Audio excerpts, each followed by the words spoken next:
মূলত ইউক্রেনের বিরুদ্ধে যুদ্ধে চেচনিয়ার সেনাবাহিনী ও স্বেচ্ছাসেবকদের প্রস্তুতি দেখতে চেচনিয়া সফর করেন রাশিয়ার প্রেসিডেন্ট ভ্লাদিমির পুতিন। মুসলিম অধ্যুষিত চেচনিয়া রাশিয়ারই একটি অংশ। মঙ্গলবার পূর্ব ঘোষণা ছাড়াই ১৩ বছর পর দেশটিতে পা রাখেন পুতিন। এই সফরটি সকলের ব্যাপক মনোযোগ আকর্ষণ করেছে। মূলত এই সফরে পুতিনের সামনে পবিত্র কোরআনের একটি কপি উপস্থাপন করা হয়।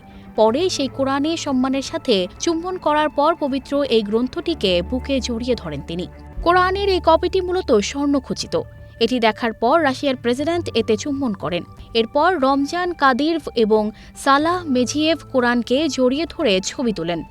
মুফতি সালাহ মেজিয়েভ হলেন মুসলিম অধ্যুষিত চেচনিয়ার সর্বোচ্চ ধর্মীয় নেতা এবং চেচেন প্রজাতন্ত্রের মুসলমানদের আধ্যাত্মিক প্রশাসনের চেয়ারপারসন।